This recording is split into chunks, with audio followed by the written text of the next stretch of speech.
Tobacco kills millions of Indians a year. We grow it, we tax it, we film it. Then we bury the people it claims. Today we welcome Dr. Vishal Rao.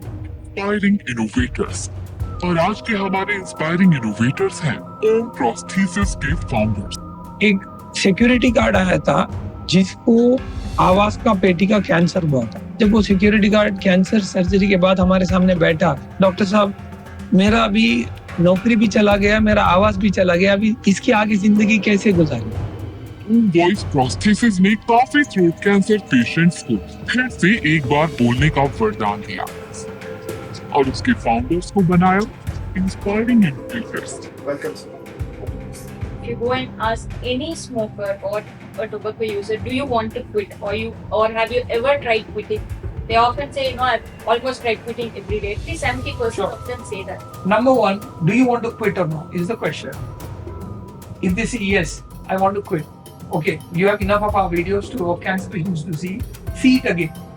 Okay, remember that you are the not tobacco, and remember that when you are in the ICU, you are not going to be able to have anyone other than your family come close to you. And the tobacco industry doesn't support your bills. The intention to smoke comes from the intention to breathe. The urge to smoke comes from the urge to breathe. So, he comes for that drag. Okay. He says, "Dam moti wa gala nangu maja bar." I mean, I don't see any point in talking about all of this. And I think like people like Al Pacino made a movie called The Insider. Watch it. You'll know what they think. They lie at the face of it. Today, after COVID, if somebody is actually neglecting health, it's stupidity.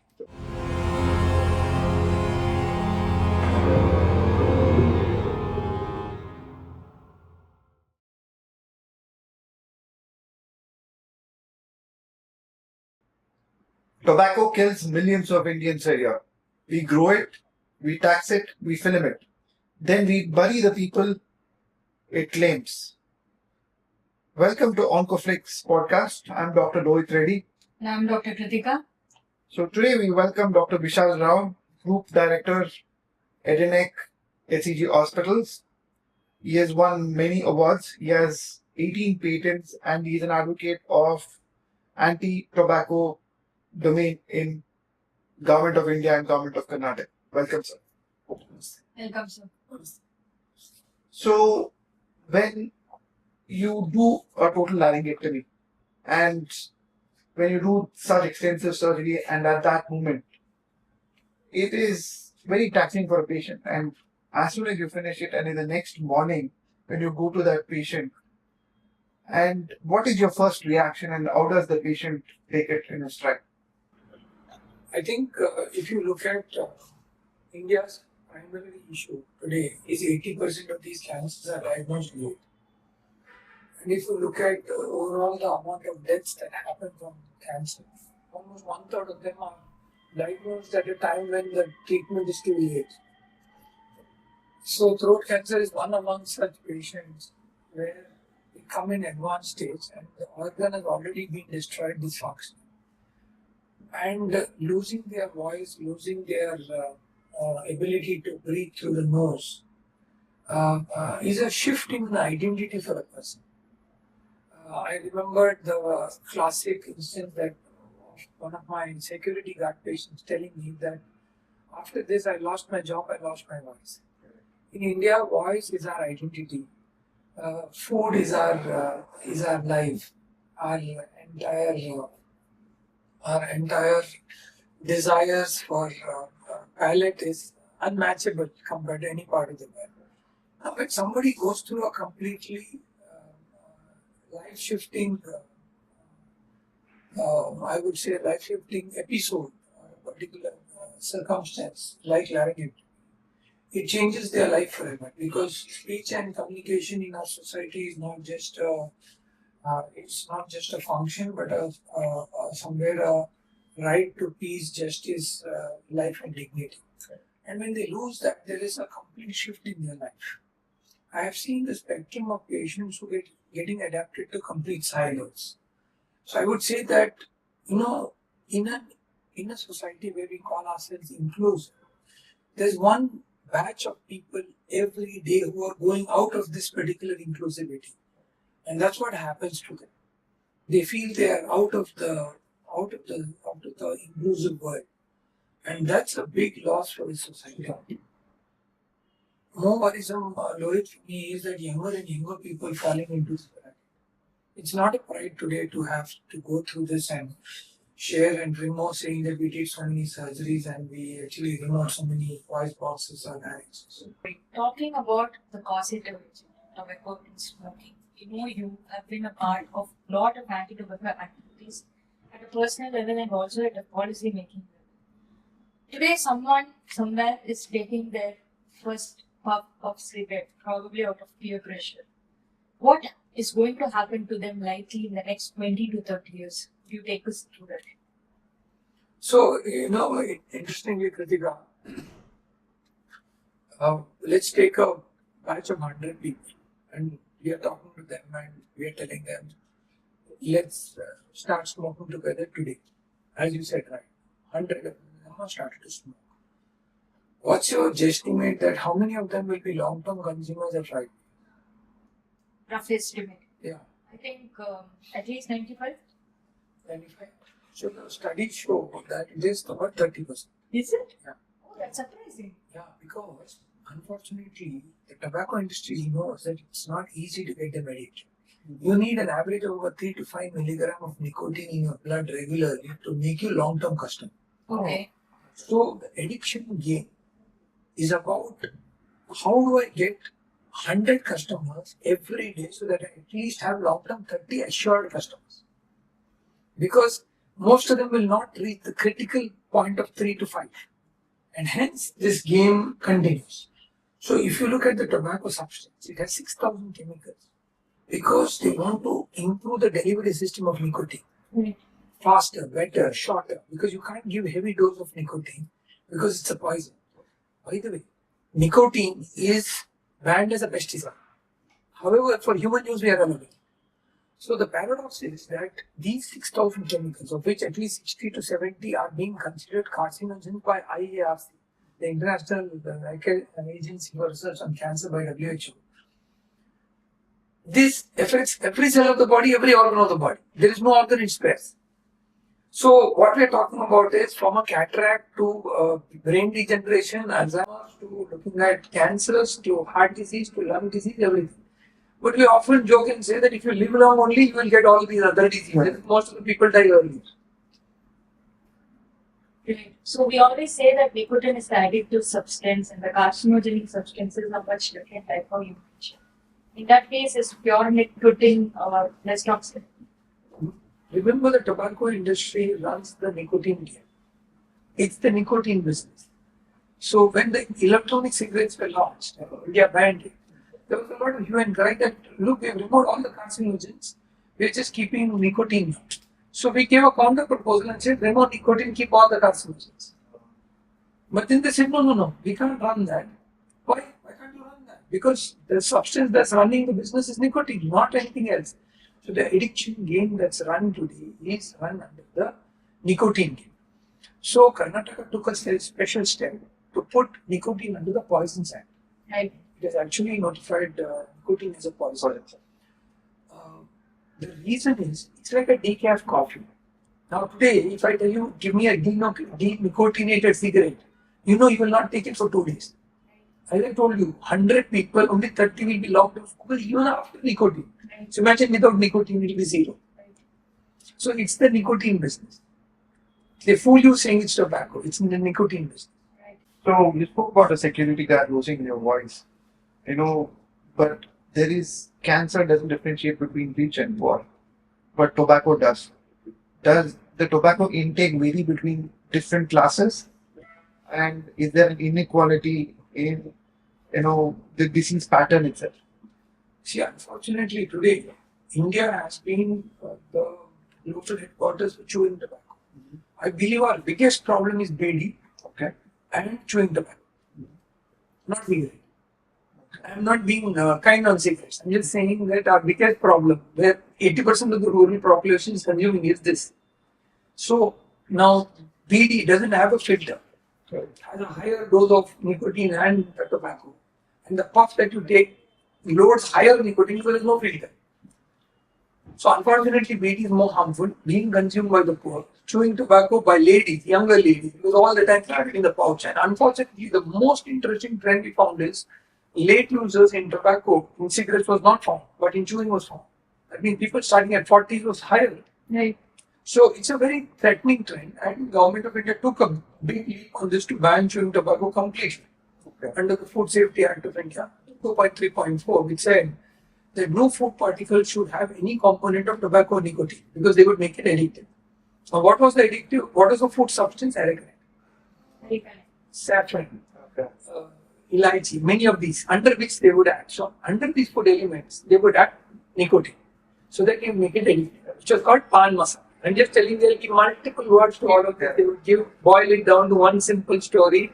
You add nicotine into a food substance and make it sellable, addictive. That's what they did.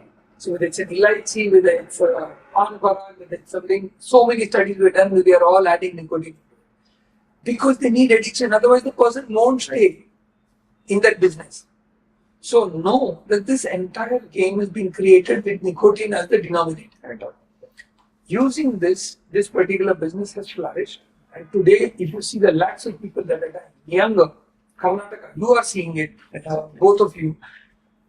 20s, 30s is not the age to come and remove your jaw or remove your tongue or go through chemo, radio, all of these things. 25, 35. It's ridiculous. And Karnataka was one of the earlier states that banned it. So what happened was, they went to the Supreme Court and they said that no, we are now not adding nicotine into food. We are adding food into nicotine.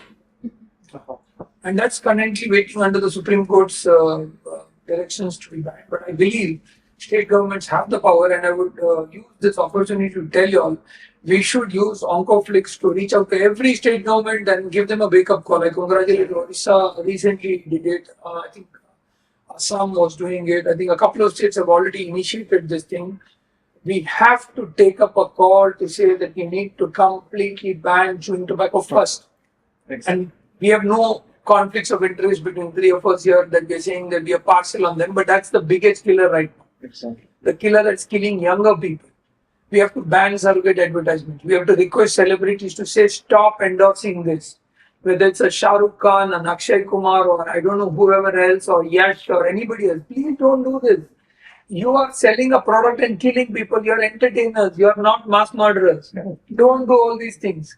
I would request all of you celebrities, be responsible. Your name has certain value.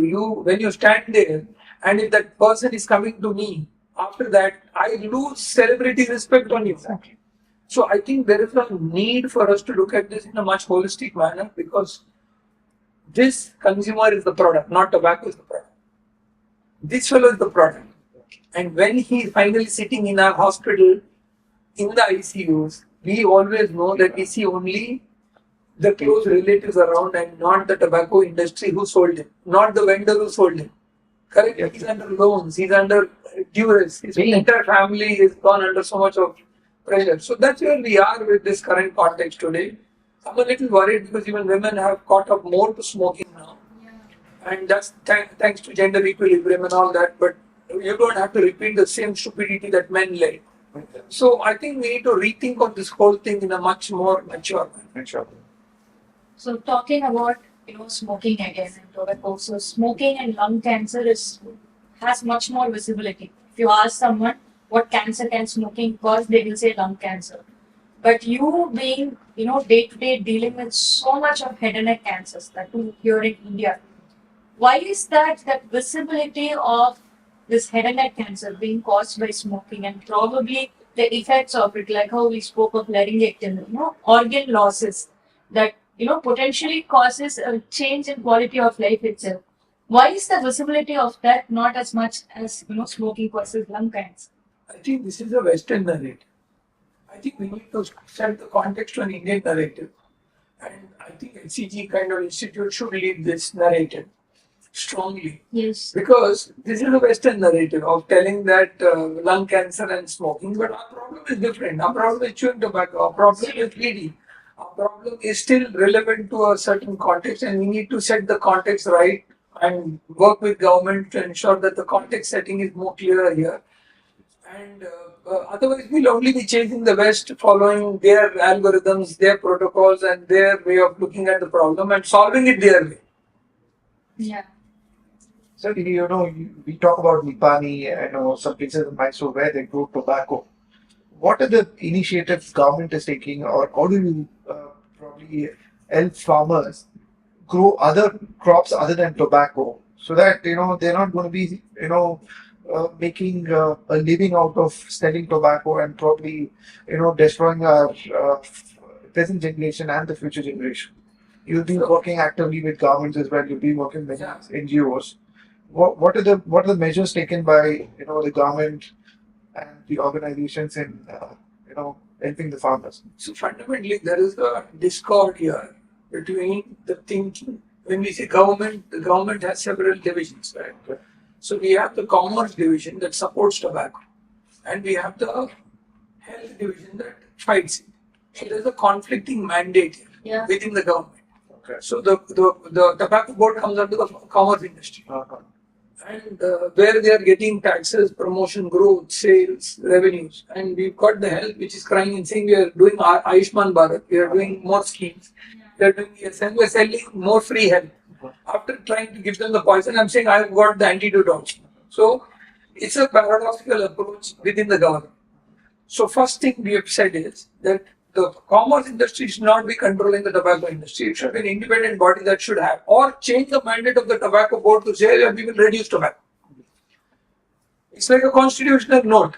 The tobacco board's mandate is to promote tobacco. Now, if you have a conflicting mandate within the government itself that says you should promote tobacco, they will promote tobacco. That's it. They are a mechanical, bureaucratic system that is working there to promote tobacco. So no matter what you yell and cry, they say, sorry, we have to promote tobacco. Now, in tobacco, there are two forms of tobacco. One is called the FCV tobacco. You get about 120 to 130 rupees per kg. Very good quality Virginia tobacco exported. Oh, 80 to 90% of our market is that. Mysore. okay. So that entire market.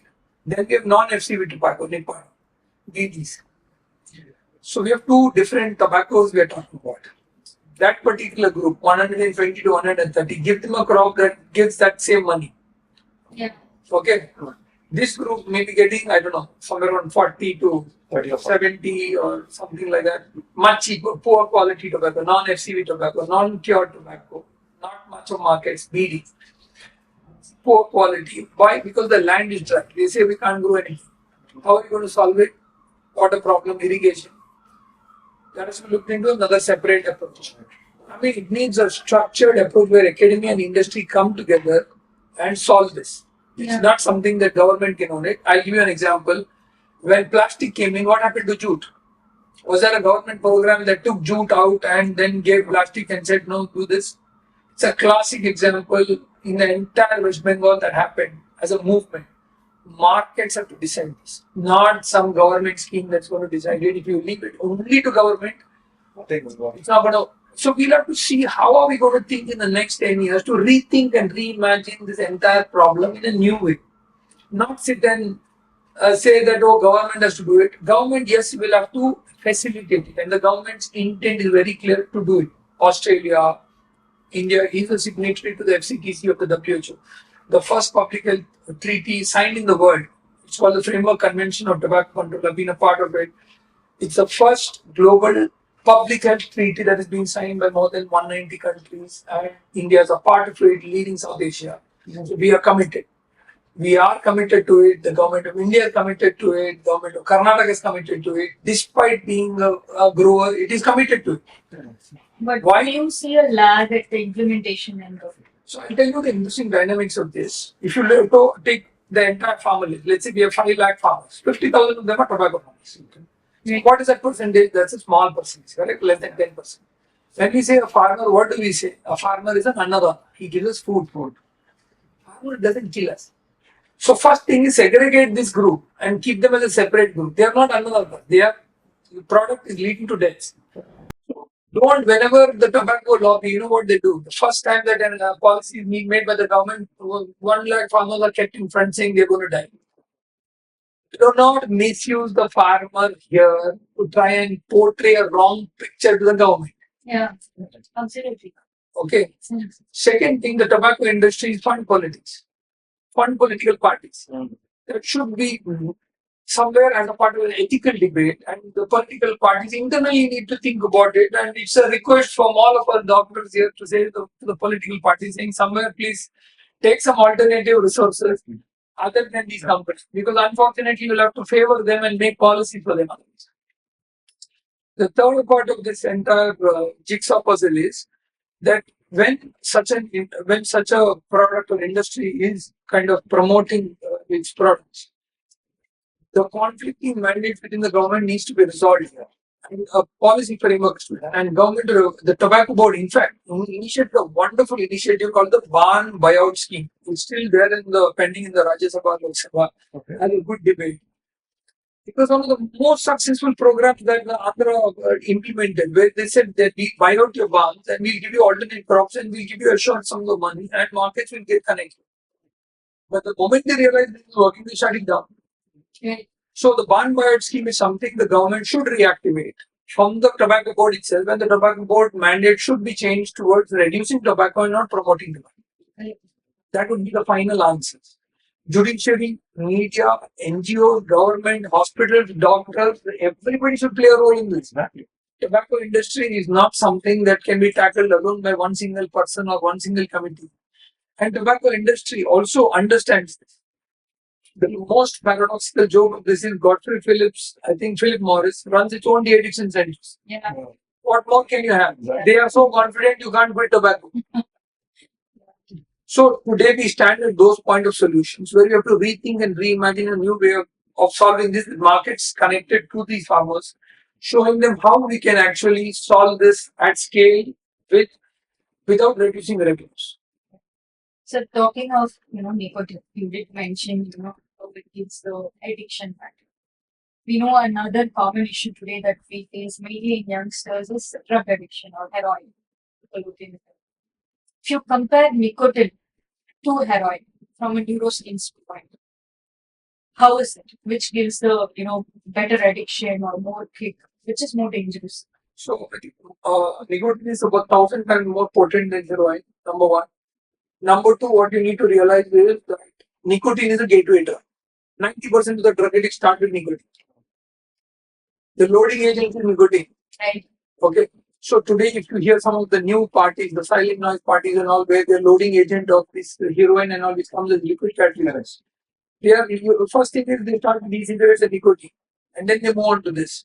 So I think the government, and especially the Narcotic Bureau of the government, is very active today, looking at this entire thing.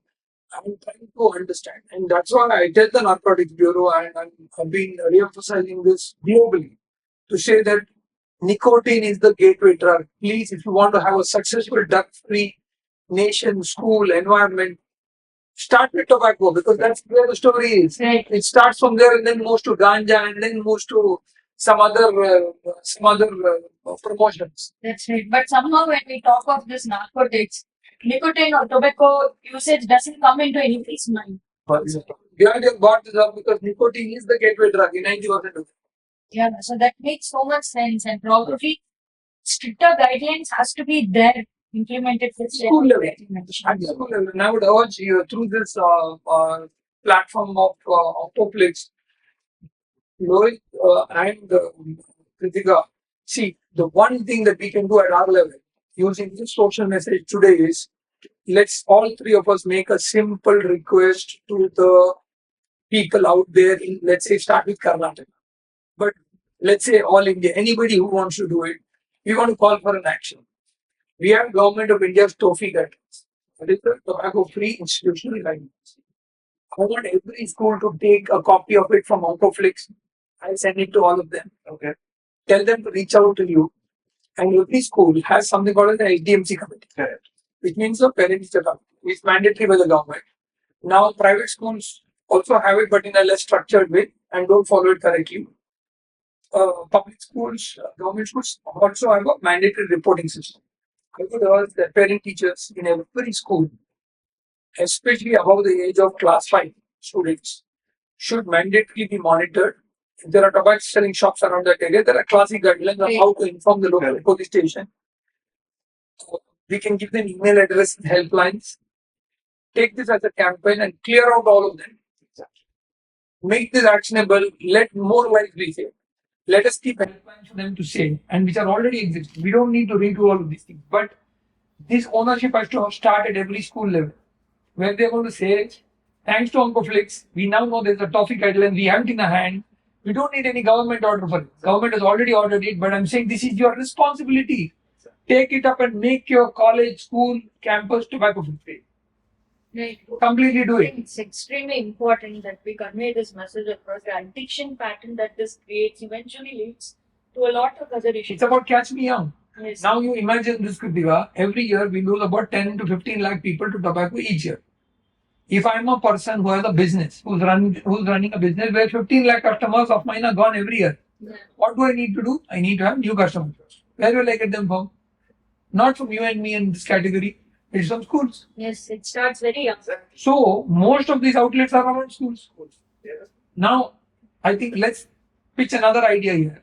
What if NCC, Scouts, and other responsible self-help groups inside schools, cadets, take leadership roles and tell that we will be what we call as the student police, Right. and inform of any such thing to the government and whistleblower, and silently there are anonymous helplines for narcotics and this one. Inform. Take a leadership role. Stop all this nonsense and update us on Oncoflix what you did about it. Take a photo and update it, and if they can't do, we'll help you. But don't stop at this. Yeah. Take an action on this. Yes. Even if we see that we have shut down 10 addictions or reduced 10 addicts, I think it's a great job done. It is an Podcast. absolutely. So in 2019, the government of India banned e-cigarettes. But even now, if you see a teenager can go to Instagram or can go to a website and order an e-cigarette, it's very easy to find it. Do you think the ban has worked or has it failed? So interestingly, the word ban in India means that its access is not freely available. Correct. Because we still know that black markets happen, we know that thing happens, which is why we say that in India, regulation is very complex. Because India has the best laws of the world, unfortunately least implemented. Right. So implementation is the issue. Now, who are the implementers? One police station, police fellow, or a municipality fellow. The health officer in the municipality or the police officer in this are the enforcing officers. And then there are many others.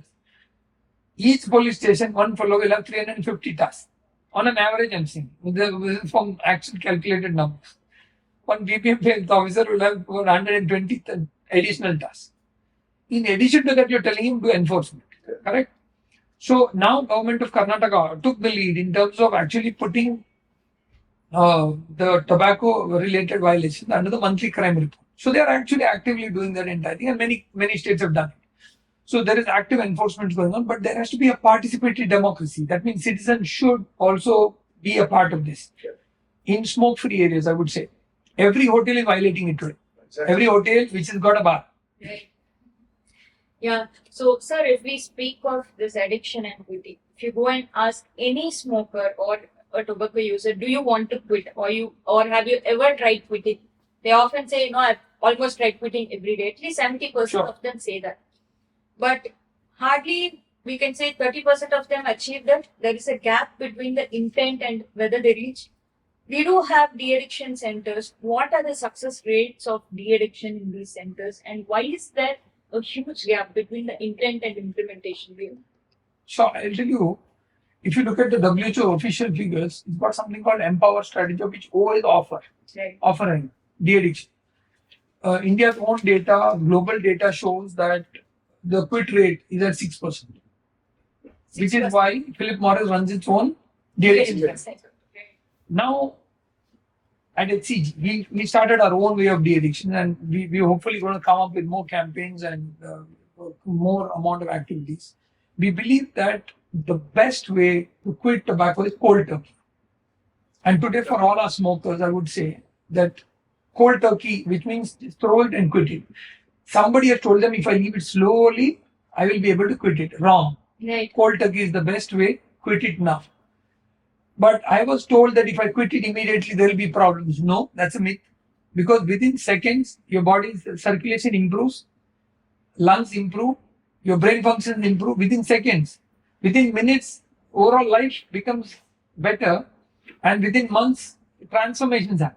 Oh, this is a very important information because the common myth is that you should not, a chronic smoker should not quit it immediately because it's going to have a lot of effects, a lot of supplements to counteract. Which is the industry's narrative. Right. Because they don't want him to do it because they lose one chronic customer from that 30%.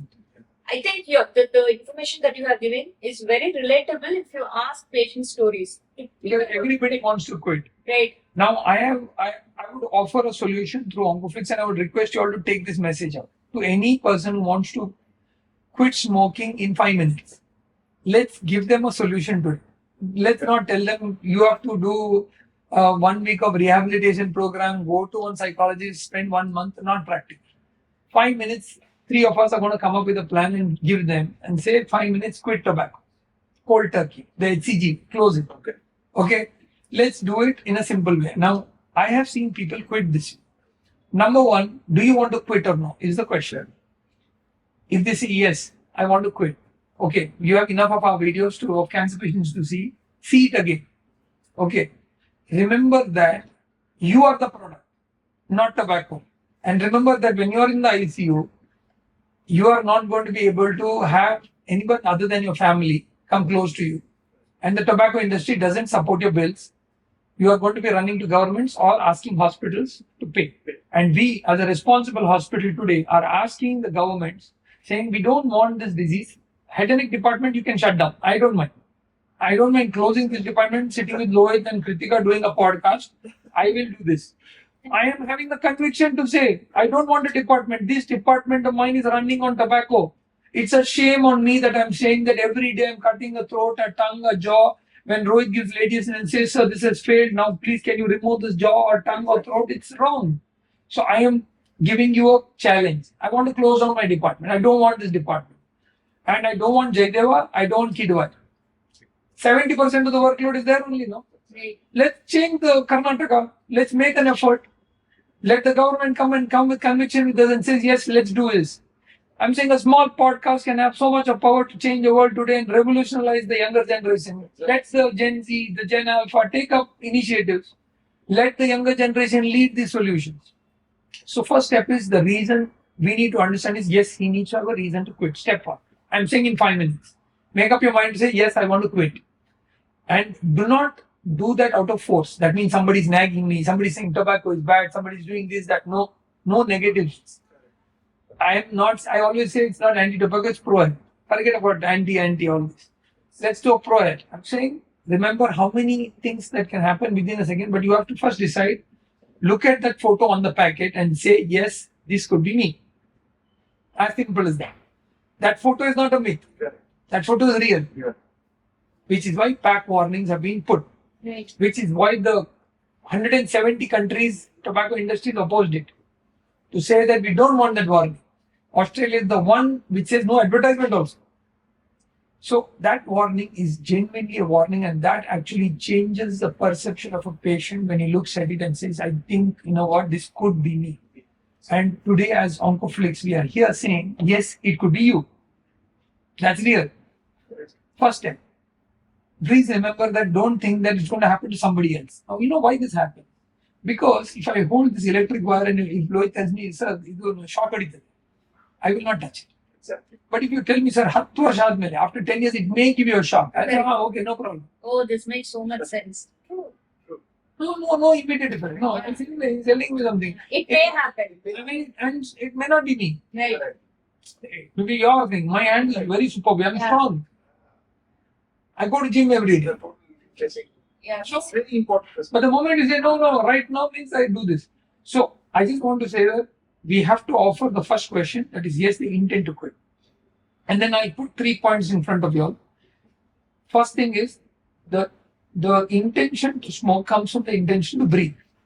The urge to smoke comes from the urge to breathe. So, he comes for that drag. Okay. He says, dam modivagala nanage maja barutte. That's what they say. The drag. Okay. So now that urge to smoke comes from the urge to breathe. And we are saying that instead of take a good deep breath. Whichever yoga guru technique you want, just take a simple deep breath. It's called the box breathing. Okay. So the box breathing says Right. 4 seconds in, 4 seconds hold, 4 seconds out. Again 4 seconds hold, box. So box breathing when you feel the urge to smoke. Cold turkey is first step. Right. Second, around you take a glass of water, preferably warm water if you have. Drink 4 to 5 glasses. Perfect. It washes away a lot of these things. And third thing, yes, if you are still not able to do, take a walk, take another activity, and move towards some positive thing of reading or some other activity to engage yourself. And keep nicotine gums for a short period of time until you overcome the urge. Take help from nicotine gums which are available. Right. I would put these 3 simple solutions. 5 minutes you'll be able to quit and not ever. This is called cold turkey. And what about peer pressure, sir? Where would you put that here? I would say you should use reverse peer pressure. Each one of these people can become an ambassador. I have so many stories from so many people across the world who have used this formula of mine. Cold turkey, 5 minutes. I'm saying free of cost, we're giving you a formula. Cold turkey, throw it away. And get inspired to say that we in fact, I think we are giving it a little more prematurely, but we are launching this campaign of Save the Cigarette. Saying every day, thousands of cigarettes are being burnt alive, kicked below your feet and thrashed. Be nice to them, leave them alone. They are an environmental hazard also.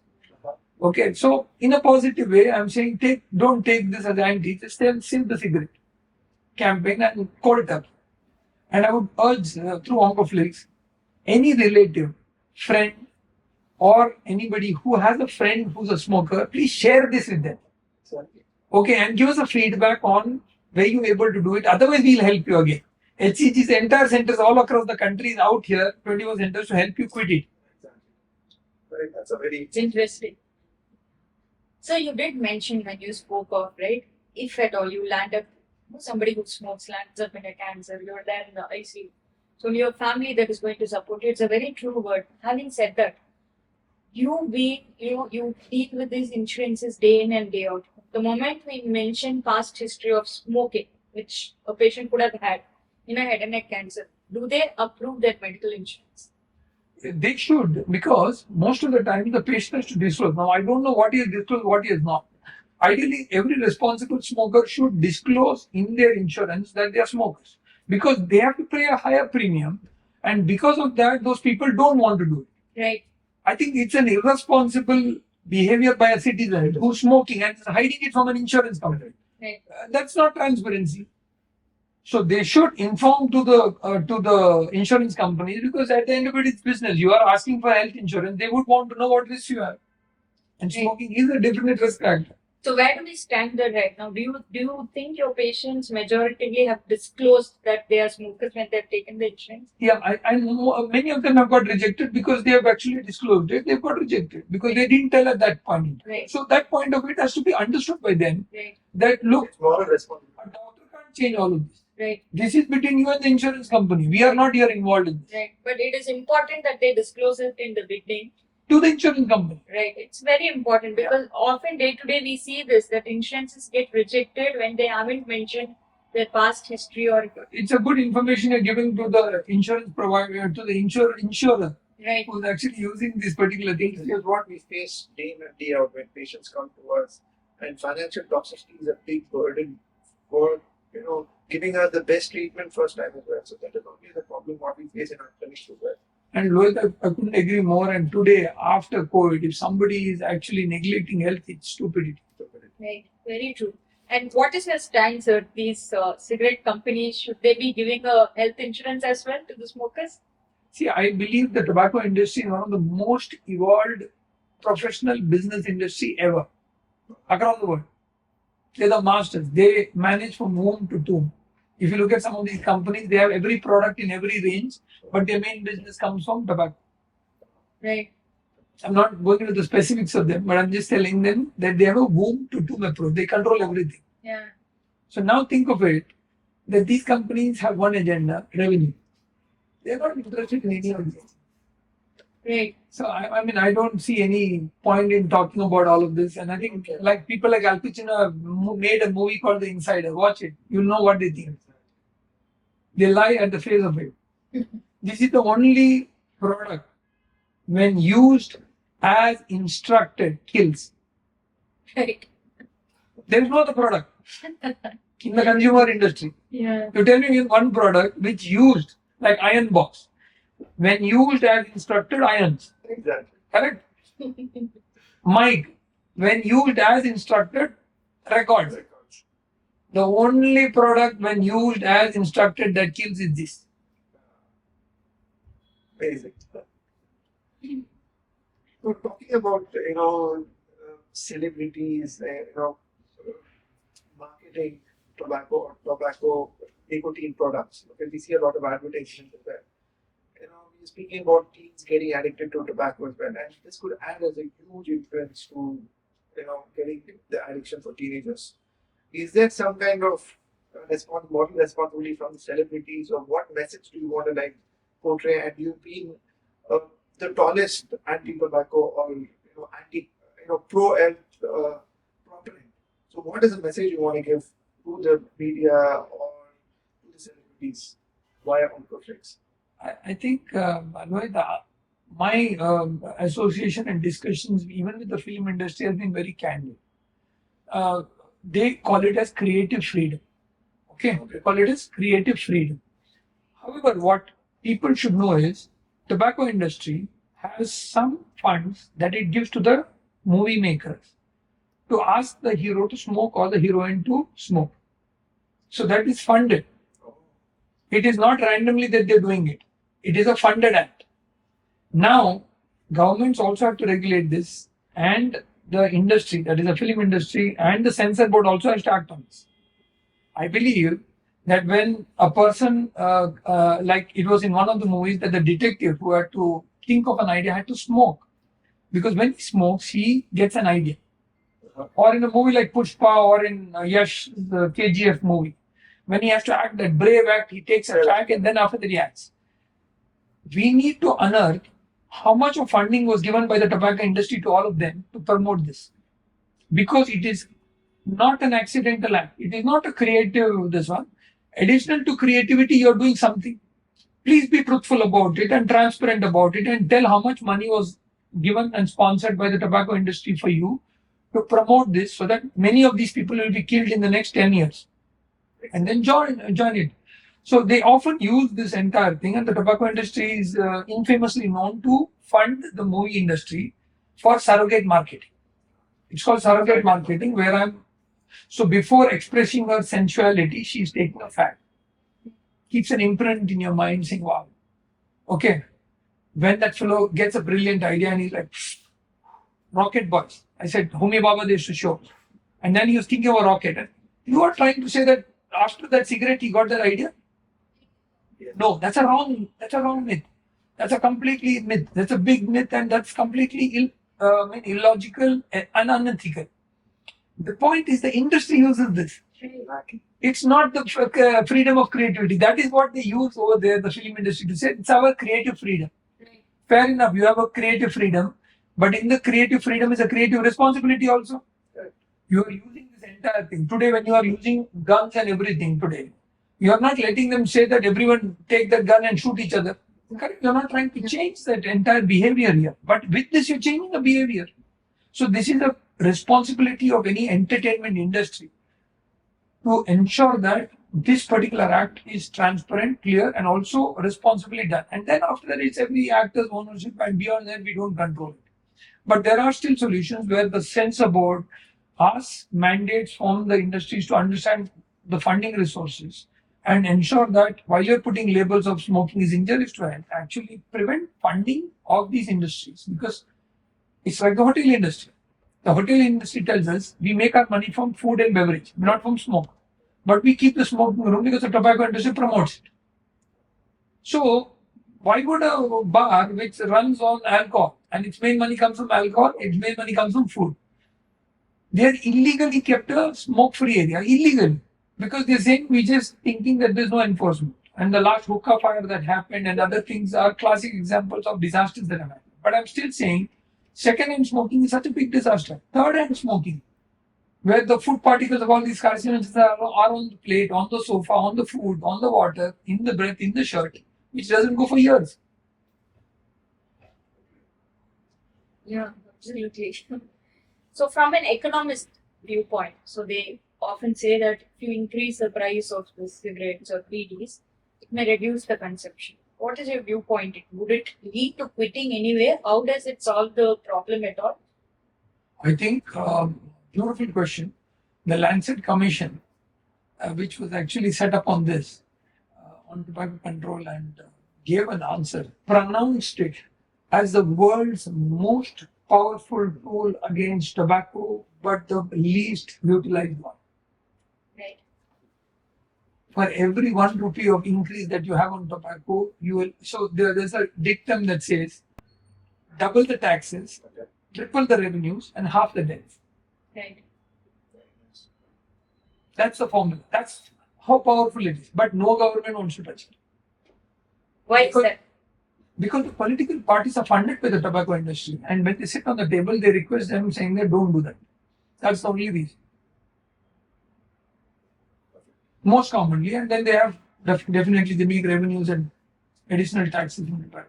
Dr. Vishal, you being a head oncologist, seeing day in and day out these cases, you are seeing the spectrum of it. On one side, there is a lot of effort going on to stop this usage. On the other side, there is promotion. And you, having been in rooms where policies are made, what is the one thing that disturbs you the most amongst this contradiction? Can I share a joke? Yeah, sure. So, there was somebody who asked me on this, why doesn't the government ban tobacco fully? And I told him that forum saying I'm officially not in, it's above my pay grade question. I said, but I'll anyway answer it with a joke. I said, there is this serial called the Yes Minister. And there is a scene in that where the Prime Minister is sitting with the secretary and saying that, what's my next appointment? And he says, oh, the health minister is coming. I said, okay, let's listen to him.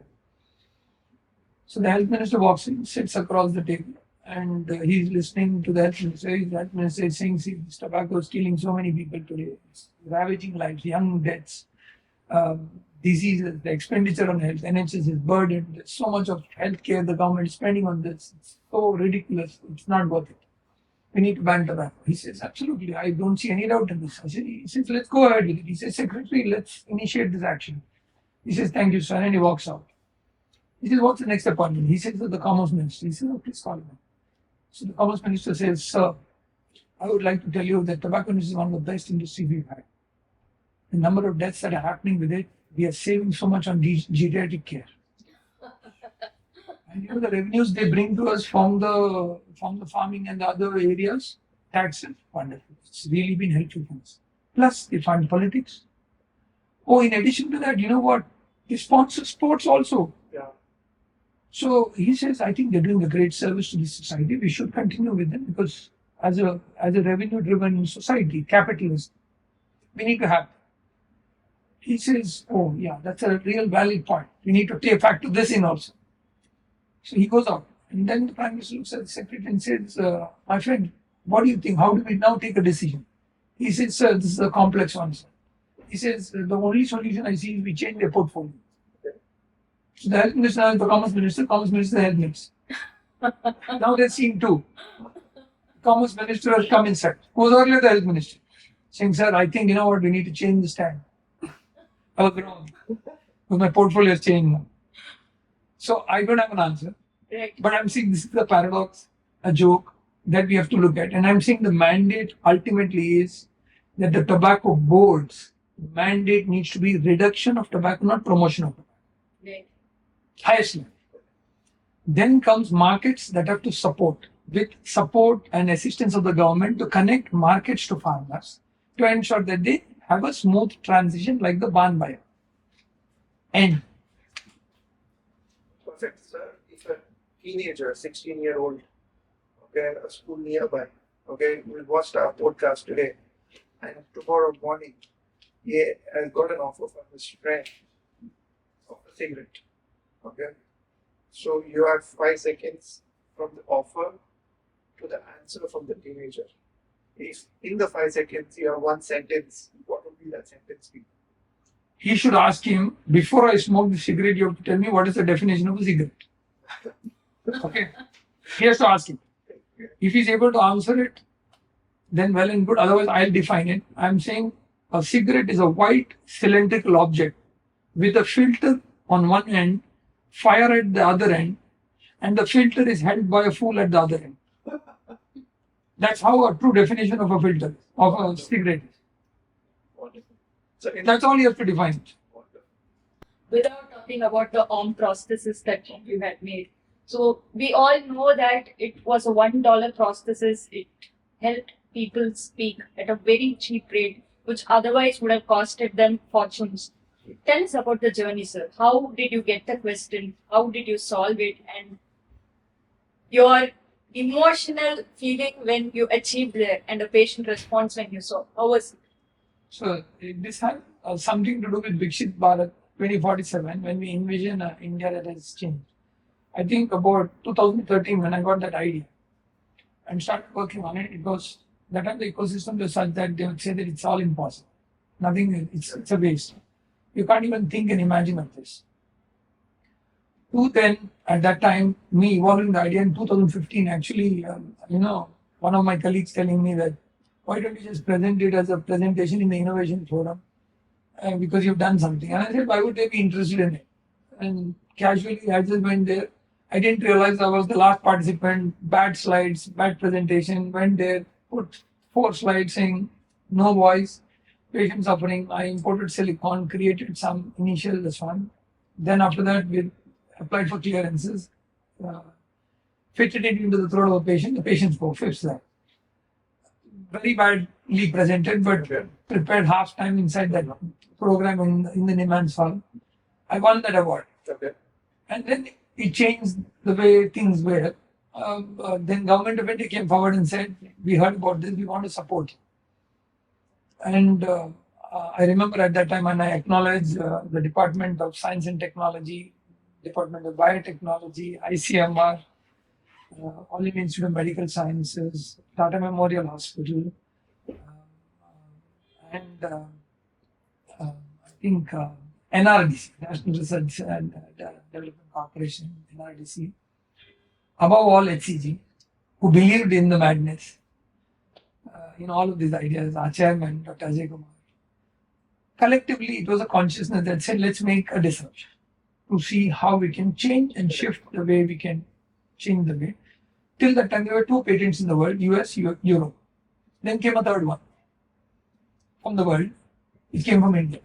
Very nice. And today, as I see this, I envision that Viksit Bharat, today when I propose to the Honorable PM's office, that we now move from Make in India to Create in India. We are talking about another complete platform of a game altogether. And I would say that at that time, when I went back to the government and Government of India and said, we want to initiate this and this is how it is, they said, you know what, you've created a problem for yourself. You've just done one device. You need to build an ecosystem. We had to set up a factory. And that took huge amounts of money, which was actually given. So I gave the patents to Government of India and I said, look, I don't have the money for investing. And I didn't want to go to investors and use this as a commercial venture. So I said, why not you look at it and handhold me into this? Because my partner Shashank, who's my co-inventor, was the actual brain behind helping me work on all of these things. And I was the technical part of it.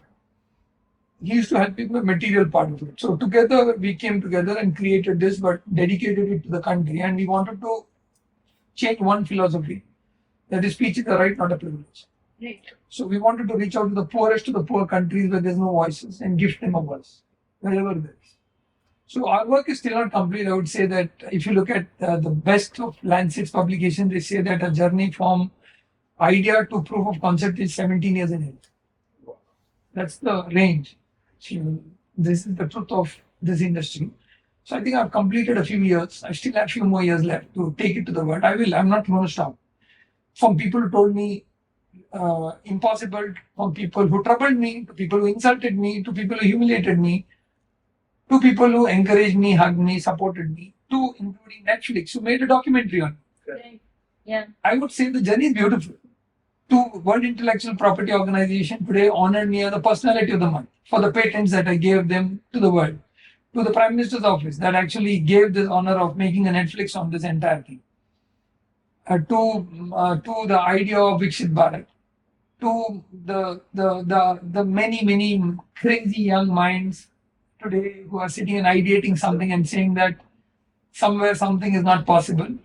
I am here telling you that if you think something is impossible, don't disturb that person who's trying to achieve it. Just leave him alone. He'll try to do it.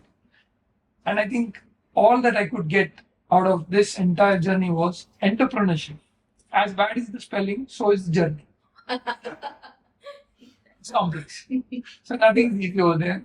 Go slow, be steady. If you believe in an idea, hold on to it strong, and then live through that journey in your own way. And I want to leave back a small philosophy in this. I've been an advocate of copyleft. During my interactions with His Holiness, he told me something. During my interaction with His Holiness, he told me something very beautiful. He said, an idea comes to you, not from you. Which means an idea is reaching out to all of us at the same time. You remember as we talked in Adyum about, we are talking the same thing sometimes, but we are entering, I just was about to tell it and he told it. But idea is coming to you, not from you. So he said, you're not the originator of the idea. So he gifted me a book called The Universe Inside One Atom, right? And told me be a good advocate of science, not just spiritualism. And prove science everywhere where spiritualism is going to work. And today, with thousands of people speaking across the world, I was able to take an idea which came to me, Right. to the world. This need didn't exist. Okay, it just is about telling that these ideas must be there along the places, right? We always wake up with a brilliant idea and realize on Google saying somebody else has already done it. I missed my Nobel Prize. Correct. So I'm saying, so I run this forum of copyleft, where I'm saying that broader innovation forums with the governments, we open ideas to share it with the world. And say anybody can take it and do something better out of it. Make this world into a better place. Exactly. So I would leave it with that. Very Thank you. inspiring. Thank you so much for joining us here. Very nice. So thank you so much. Thank you. Thank you.